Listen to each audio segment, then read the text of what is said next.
नमस्कार मेरे प्यारे विद्यार्थियों। लास्ट क्लास में अपन भारत के भौतिक प्रदेशों के बारे में चर्चा कर रहे थे, जिसमें से अपन ने सबसे पहले देखा था हिमालय पर्वतीय प्रदेश, दूसरे नंबर पे अपन ने देखा था उत्तरी मैदानी प्रदेश, तीसरे नंबर पे अपन ने देखा था प्रायद्वीपीय पठारी प्रदेशों के बारे में, चौथा हमारा आता है तटवर्ती मैदानी प्रदेश। उनके बारे में हम आज की क्लास में डिस्कस करने वाले हैं। 5 भौतिक प्रदेशों में भारत को बांटा जाता है, 3 हम देख चुके हैं, चौथा हम देख रहे हैं तटवर्ती मैदानी प्रदेश। अगला है द्वीपीय समूह प्रदेश। तो 5 भौतिक प्रदेशों में भारत को बांटा गया है। तो अगर हम तटवर्ती मैदानी प्रदेश की बात करें, अगर इसके विस्तार की बात करें तो विस्तार कहाँ कहाँ पे है? देखो ये भी क्या है, मैदानी प्रदेश है, यानी कि मैदान वाला क्षेत्र है, लेकिन कहाँ पे? तटवर्ती क्षेत्रों में, कोस्टल एरिया में। जैसे कि नीचे जहाँ जहाँ पे भारत पे समुद्री सीमा लगती है, एक तो इस साइड लगती है समुद्री सीमा, तो यहाँ से लेके लगभग यहाँ तक लगती है पूरे समुद्री सीमा, तो ये क्या हो गया? तटवर्ती क्षेत्र हो गया। और यहाँ पे आसपास के जो मैदान वाला क्षेत्र है उसकी हम बात करने वाले हैं। तो 2 साइड से हो गया, एक हो गया पश्चिमी तटवर्ती मैदान और दूसरा हो गया पूर्वी तटवर्ती मैदान। तो अगर विस्तार देखें तो कच्छ प्रायद्वीप से लेके, जो कि गुजरात में पड़ता है, तो लगभग यहाँ से कच्छ प्रायद्वीप से लेके स्वर्ण रेखा नदी, जो कि यहाँ पे उड़ीसा में पड़ती है, लगभग 6000 किलोमीटर में तटवर्ती मैदानी प्रदेश जो है इसका विस्तार है। तो ये लगभग पूरा जो है ये है लगभग 6000 किलोमीटर में तटवर्ती मैदानों का विस्तार है। कहाँ से लेके? कच्छ प्रायद्वीप से लेके स्वर्ण रेखा नदी तक। तो कच्छ प्रायद्वीप से लेके तमिलनाडु में यहाँ पे कन्याकुमारी तक तो हो गया, ये हो गया पश्चिमी तटवर्ती मैदान, और कन्याकुमारी से लेके यहाँ पे उड़ीसा में स्वर्ण रेखा नदी तक हो गया पूर्वी तटवर्ती मैदान। अगर हम इसके निर्माण की बात करें तो हमने पहले भी देखा है, मैदानों का निर्माण नदियों द्वारा जमा किए गए अवसादों से मैदानों का निर्माण होता है। ठीक है, 2 भागों में बांटा गया है। पश्चिम में स्थित तटवर्ती मैदान पश्चिमी तटवर्ती मैदान, पूर्व में स्थित तटवर्ती मैदान पूर्वी तटवर्ती मैदान। सबसे पहले हम बात करते हैं पश्चिमी तटवर्ती मैदान की। विस्तार हमने देखा कच्छ प्रायद्वीप से लेके कन्याकुमारी तक। ये जो पश्चिमी तटवर्ती मैदान है इसको 6 प्रमुख प्रादेशिक भागों में बांटा गया है, यानी इसको कुल 6 भागों में बांटा गया है। जो पश्चिमी तटवर्ती मैदान है इसको कौन कौन से भागों में बांटा गया है, अलग अलग मैदानों में बांटा गया है, जैसे कि कच्छ का मैदान, काठियावाड़ के मैदान, गुजरात के मैदान, कोंकण के मैदान, कन्नड़ के मैदान और मालाबार के मैदान। तो हम एक एक को विस्तार से देखते हैं। सबसे पहले हम बात करते हैं कच्छ के मैदान की। कच्छ का जो मैदान है कहाँ पे स्थित है? तो गुजरात के कच्छ प्रायद्वीपीय क्षेत्र में ये जो मैदान है स्थित है। अब मैदानी भाग है तो निर्माण कैसे हुआ, कौन सी नदी के द्वारा जमा किए गए अवसादों से इसका निर्माण हुआ है? तो सिंधु नदी के द्वारा जमा किए गए अवसादों से कच्छ के मैदानों का निर्माण हुआ है। उसके बाद आता है काठियावाड़ के मैदान, जो कि गुजरात के सौराष्ट्र प्रायद्वीप में स्थित हैं। अगर इनके निर्माण की बात करें तो मांडव पहाड़ी से निकलने वाली जो नदियां हैं उनके द्वारा जमा किए गए अवसादों से काठियावाड़ के मैदानों का निर्माण हुआ है। उसके बाद नीचे चलने पे आता है गुजरात के मैदान। दक्षिणी गुजरात में स्थित हैं गुजरात के मैदान। निर्माण की अगर बात करें तो साबरमती, माही, नर्मदा और तापी नदियों द्वारा जमा किए गए अवसादों से गुजरात के मैदानों का निर्माण हुआ है। ठीक है, उसके बाद आते हैं कोंकण के मैदान, जो कि मुख्यतः महाराष्ट्र और गोवा के जो तटवर्ती क्षेत्र है वहां पे स्थित हैं। तो ये महत्वपूर्ण है, कोंकण के मैदानों के बारे में पूछा जाता है। महाराष्ट्र और गोवा के तटवर्ती क्षेत्र में स्थित हैं कोंकण के मैदान। ये जो मैदान हैं ये संकरे हैं और कैसे हैं? पथरीले हैं। तो पथरीली जगह पे आम, काजू और नारियल की जो खेती है ये ज़्यादा होती है। तो कोंकण के मैदान जो हैं ये आम, काजू और नारियल की खेती के लिए प्रसिद्ध हैं। तो ये आपको ध्यान रखना है, नारियल की खेती कहाँ पे होती है? संकरे और पथरीले मैदानों में होती है। कौन से मैदानों में? कोंकण के मैदानों में, जो कि मुख्यतः महाराष्ट्र और गोवा के तटवर्ती क्षेत्र में स्थित है। तो ये आपको ध्यान रखना है, कोंकण के मैदानों में कौन सी खेती जो है वो प्रसिद्ध है? आम, काजू और नारियल की खेती जो है वो प्रसिद्ध है। ठीक है, अगले हैं कन्नड़ के मैदान। तो महाराष्ट्र गोवा के नीचे चलते हैं तो हम क्या आता है, कर्नाटका आता है। तो कन्नड़ के जो मैदान हैं ये मुख्यतः कहाँ पे स्थित हैं, ये स्थित हैं कर्नाटक के अंदर। ठीक है, यहाँ पे नदियां जो हैं वो जलप्रपात बनाती हैं। तो एक है जोग जलप्रपात जो कि काफी प्रसिद्ध जलप्रपात है, ये कहाँ पे स्थित है, ये है कन्नड़ के मैदानों में है जोग जलप्रपात। इसी को बोला जाता है गैरो सोपा जलप्रपात, या फिर इसी को बोला जाता है महात्मा गांधी जलप्रपात। तो जोग जलप्रपात कहाँ स्थित है, कन्नड़ के मैदानों में स्थित है, जो कि मुख्यतः कर्नाटक में स्थित है। यहाँ पे खेती होती है कहवा या फिर कॉफी की जो खेती है उनके लिए कन्नड़ के मैदान जो हैं वो प्रसिद्ध है। कन्नड़ के जो मैदान हैं यहाँ पे मॉनसून से पहले होने वाली जो वर्षा है उसको बोला जाता है चेरी ब्लॉसम, या फिर उसको बोला जाता है फूलों वाली वर्षा। तो यह आपको ध्यान रखना है कि कन्नड़ के मैदानों में मॉनसून से पहले होने वाली जो वर्षा है वो क्या कहलाती है, चेरी ब्लॉसम। हमने देखा कन्नड़ के मैदान कहाँ पे हैं, तो ये हैं कर्नाटक में। तो ऐसा भी पूछा जा सकता है कि कर्नाटक में मॉनसून से पूर्व होने वाली वर्षा क्या कहलाती है, ये कहलाती है चेरी ब्लॉसम या फिर फूलों वाली वर्षा।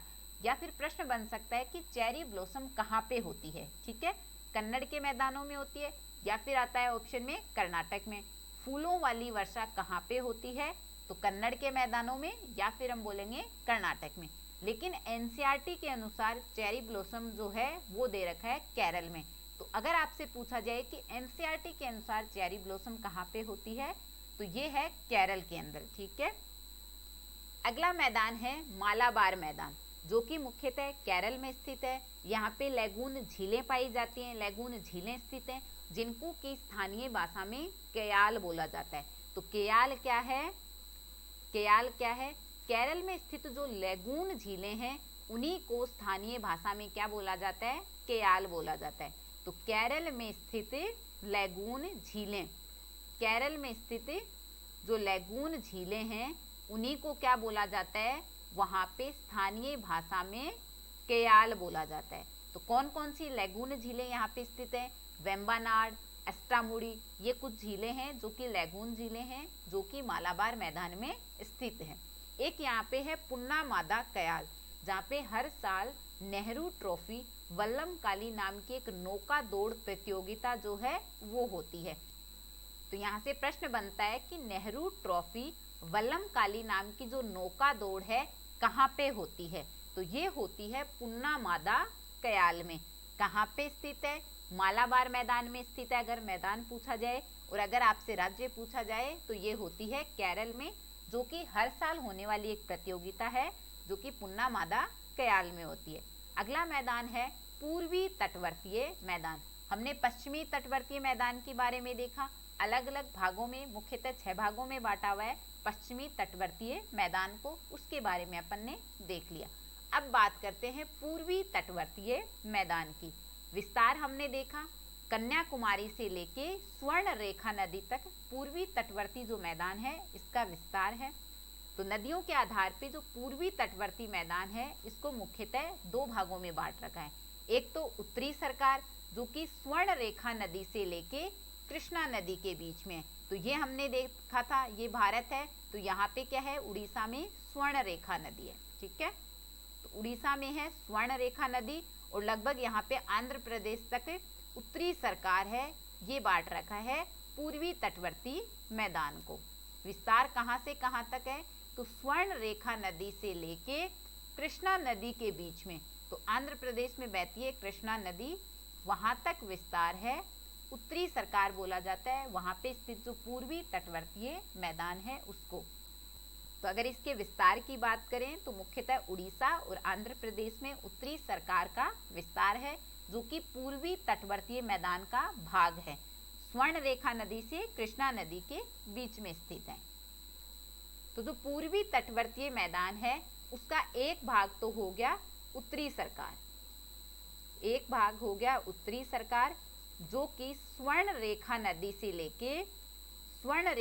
से लेके कृष्णा नदी के बीच में इसका विस्तार है।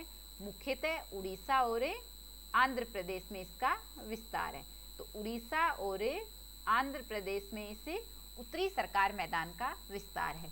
दूसरा भाग है कोरोमंडल तट, कृष्णा नदी से लेके कन्याकुमारी तक इसका विस्तार है। तो ये हमने देखा था, यहाँ स्वर्ण रेखा नदी है, स्वर्ण रेखा नदी से लगभग यहाँ पे कृष्णा नदी है, तो स्वर्ण रेखा नदी से कृष्णा नदी तक उत्तरी सरकार, और कृष्णा नदी से लेके कन्याकुमारी तक हो गया कोरोमंडल तट का विस्तार। ये है कोरोमंडल तट। ठीक है, विस्तार की बात की जाए तो आंध्र प्रदेश से लेके तमिलनाडु तक इसका विस्तार है। कोरोमंडल तट जो है इसको भी 3 भागों में बांटा गया है। तो कौन कौन से 3 भागों में बांटा गया है? ये पूरा मैदानी भाग है। एक हो गया उत्कल के मैदान, एक है आंध्रा के मैदान, और एक बांटा गया है तमिलनाडु के मैदान में। तो सबसे पहले हम बात करते हैं उत्कल के मैदानों की, जो कि उड़ीसा में महानदी के द्वारा निर्मित मैदान है। इन मैदानों की दक्षिणी भाग में चिल्का नाम की एक लैगून झील जो है वो स्थित है। तो लैगून झील चिल्का जो है ये कहाँ पे स्थित है? उत्कल के मैदानों के दक्षिणी भाग में स्थित है चिल्का झील, जो कि एक लैगून झील है। ठीक है, ये भारत की सबसे बड़ी लवणीय झील है। तो महत्वपूर्ण है हमारे लिए, चिल्का झील जो है ये भारत की सबसे बड़ी लवणीय झील है, और ये एक लैगून झील का उदाहरण है। कहाँ पे स्थित है? तो उत्कल के मैदानों के दक्षिणी भाग में स्थित है चिल्का झील, और यहीं पे स्थित है कलाम द्वीप, या फिर इसी को बोला जाता है व्हीलर द्वीप, जो कहाँ पे स्थित है? उत्कल के मैदानों में स्थित है। इस द्वीप में मिसाइल परीक्षण केंद्र जो है ये स्थित है। तो जहाँ पे मिसाइलों का परीक्षण किया जाता है, कहाँ पे? कलाम द्वीप में, जो कि उत्कल के मैदान में स्थित है। अगला है आंध्रा का मैदान। निर्माण कैसे हुआ आंध्रा के मैदान का? कौन सी नदियों के द्वारा हुआ है? तो गोदावरी और कृष्णा नदियों के द्वारा आंध्रा के मैदान का निर्माण हुआ है। यहाँ पे एक तो है कोलेरू झील, जो कि मीठे पानी की झील है, और एक इस मैदानों में झील है पुलिकट झील, जो कि एक लैगून झील है। और इसी झील में ये जो पुलिकट झील है, इसी के अंदर श्रीहरिकोटा द्वीप जो है ये स्थित है, और इस द्वीप में है सतीश धवन स्पेस सेंटर जो है वो श्रीहरिकोटा द्वीप में स्थित है। ये जो द्वीप है ये है पुलिकट झील के अंदर। तो ये आपको ध्यान रखना है, कई बार पूछा जाता है सतीश धवन स्पेस सेंटर जो है कहाँ पे स्थित है, कौन से द्वीप में स्थित है? तो ये स्थित है श्रीहरिकोटा द्वीप में, जो कि पुलिकट झील में स्थित एक द्वीप है, और ये किसका भाग है? आंध्रा के मैदान का भाग है। ठीक है, अगला है तमिलनाडु के मैदान। इसका निर्माण हुआ है कावेरी नदी के द्वारा। तो तमिलनाडु के मैदानों का निर्माण हुआ है कावेरी नदी द्वारा जमा किए गए अवसादों से। यहाँ पे मुख्यतः चावल की खेती होती है। ये जो मैदानी क्षेत्र है ये जाना जाता है कृषि के लिए। तो कृषि के लिए उपयोगी क्षेत्र है, कृषि के लिए उपयोगी क्षेत्र। तमिलनाडु के जो मैदान हैं ये क्या हैं? कृषि के लिए सबसे ज्यादा उपयोगी माने जाते हैं। तो तमिलनाडु के जो मैदान है वो कृषि के लिए सबसे ज्यादा उपयोगी माने जाते हैं, और यहाँ पे मुख्यतः चावल की खेती जो है ये की जाती है। तो ये जो मैदान है कृषि के लिए सबसे ज्यादा उपयोगी है, इसीलिए इन मैदानों को दक्षिण भारत का जो खाद्यान्न का कटोरा है ये कहा जाता है। तो ये महत्वपूर्ण है, आपको ध्यान रखना है। दक्षिण भारत का खाद्यान्न का कटोरा जो है ये कौन से मैदान को बोला जाता है? तमिलनाडु के मैदानों को बोला जाता है, जो कि पूर्वी तटवर्ती मैदान का भाग है। तो ये हमने देख लिया जो तटवर्ती मैदानी प्रदेश है उसके बारे में। अगला भौतिक प्रदेश है द्वीपीय समूह भौतिक प्रदेश। इसके बारे में हम बात करते हैं। अगर इसके निर्माण की बात करें कि जो द्वीपीय समूह भौतिक प्रदेश है इसका निर्माण कैसे हुआ, तो भारत के पूर्व और पश्चिम में स्थित जो द्वीप हैं उनसे द्वीपीय समूह, जो छोटे छोटे द्वीप हैं भारत के पूर्वी भाग में और भारत के पश्चिमी भाग में, उन द्वीपों को मिला के जो द्वीपीय समूह प्रदेश है इसका निर्माण हुआ है।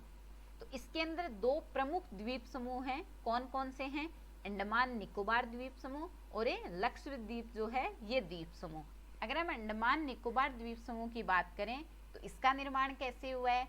बंगाल की खाड़ी में जो ज्वालामुखी द्वीपों का समूह है उससे निर्माण हुआ है अंडमान निकोबार द्वीप समूह का। तो इसका निर्माण मुख्यत्वे ज्वालामुखी के जो द्वीप समूह हैं उनसे हुआ है। कितने द्वीपों से? तो 572 ज्वालामुखी जो द्वीप समूह हैं उससे निर्माण हुआ है अंडमान निकोबार द्वीप समूह के, जो कि मुख्यतः बंगाल की खाड़ी में स्थित है। इन द्वीपों का निर्माण कैसे हुआ है? इंडो ऑस्ट्रेलियन और बर्मा प्लेट के अभिसरण से इन द्वीपों का निर्माण हुआ है।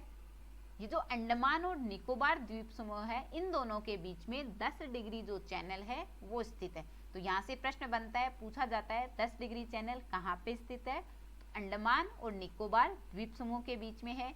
या आपसे पूछा जा सकता है कि अंडमान और निकोबार द्वीप समूह के बीच में कौन सा चैनल स्थित है? तो 10 डिग्री चैनल जो है वो स्थित है। तो अंडमान निकोबार द्वीप समूह, उसके बारे में आपको ध्यान रखना है कि बंगाल की खाड़ी में जो ज्वालामुखी द्वीप समूह है उनका समूह है अंडमान निकोबार द्वीप समूह। तो मुख्यतः ज्वालामुखी द्वीपों का समूह है अंडमान निकोबार द्वीप समूह। अगर हम लक्षद्वीप की बात करें, लक्षद्वीप जो द्वीप समूह है ये प्रवाल द्वीपों का समूह है। जैसे अंडमान निकोबार क्या था? ज्वालामुखी द्वीपों का समूह था, ऐसे ही जो लक्षद्वीप समूह है ये प्रवाल द्वीपों का समूह है, जो कि अरब सागर में स्थित द्वीप हैं। ठीक है, तो यहाँ पे जो लक्षद्वीप है, यहाँ पे अमनदीव और कन्नौर के बीच में स्थित है 11 डिग्री चैनल, कन्नौर और मिनिकोय के बीच में स्थित है 9 डिग्री चैनल, और मिनिकोय और मालदीव के बीच में स्थित है 8 डिग्री चैनल। तो यहाँ से सीधे सीधे प्रश्न बनते हैं, ये आपको ध्यान रखना है। पूछ लिया जाता है कि मिनिकोय और मालदीव के बीच में कितने डिग्री चैनल जो है वो स्थित है, या फिर पूछ लिया जाएगा कि 8 डिग्री चैनल कहाँ से गुजरता है, कहाँ पे स्थित है? तो मिनिकोय और मालदीव के बीच में, कन्नौर और मिनिकोय के बीच में 9 डिग्री चैनल है, और अमनदीवी और कन्नौर के बीच में है 11 डिग्री चैनल। कुछ द्वीप हैं जिनका नाम परिवर्तित हुआ है, तो वो भी देख लेते हैं। यहाँ से भी प्रश्न बनता है, जो पहले रोस आइलैंड हुआ करता था उसका नाम बदलकर कर दिया गया है नेताजी सुभाष चंद्र बोस द्वीप। तो ये आपको ध्यान रखना है, ये जो नेताजी सुभाष चंद्र बोस द्वीप है इसका पहले नाम क्या था? रोस आइलैंड था, इसी को बदल के कर दिया गया है नेताजी सुभाष चंद्र बोस द्वीप। जो नील आइलैंड था पहले, वो अब बदल के कर दिया गया है शहीद द्वीप। तो ये भी आपको ध्यान रखना है, शहीद द्वीप जो है इसका पहले नाम था नील आइलैंड, और जो हैवलॉक आइलैंड था इसका नाम बदल के कर दिया गया है स्वराज द्वीप। तो यहाँ से तीनों से प्रश्न पूछा जाता है कई बार किसी ना किसी एग्जाम में। नेताजी सुभाष चंद्र बोस द्वीप है, इसका पहले नाम क्या था? रोस आइलैंड। या फिर पूछ लिया जाएगा कि रोस आइलैंड का नाम बदल के क्या कर दिया गया है? तो नेताजी सुभाष चंद्र बोस द्वीप। नील आइलैंड का नाम बदल के कर दिया गया है शहीद द्वीप, और हैवलॉक आइलैंड का नाम बदल के कर दिया गया है स्वराज द्वीप। तो ये हमने जो द्वीपीय समूह प्रदेश है उसके बारे में देख लिया। तो यहाँ पे अपना भारत के जो भौतिक प्रदेश हैं, भारत कितने भौतिक प्रदेशों में बटा हुआ है वो हमने देख लिया। तो भारत का जो भौतिक स्वरूप है, भारत का जो भौतिक स्वरूप है ये हमने देख लिया। मुख्यतः 5 भौतिक प्रदेशों में भारत है वो बटा हुआ था, ये हमने देख लिया। तो आज की क्लास में हम इतना ही करते हैं। नेक्स्ट क्लास में हम देखेंगे मॉनसून के बारे में। तो भारत की मॉनसून परिस्थितियाँ क्या हैं, भारत का मॉनसून कैसा है, उसके बारे में हम देखने वाले हैं नेक्स्ट क्लास में। तो मिलते हैं नेक्स्ट क्लास में। Thank you students.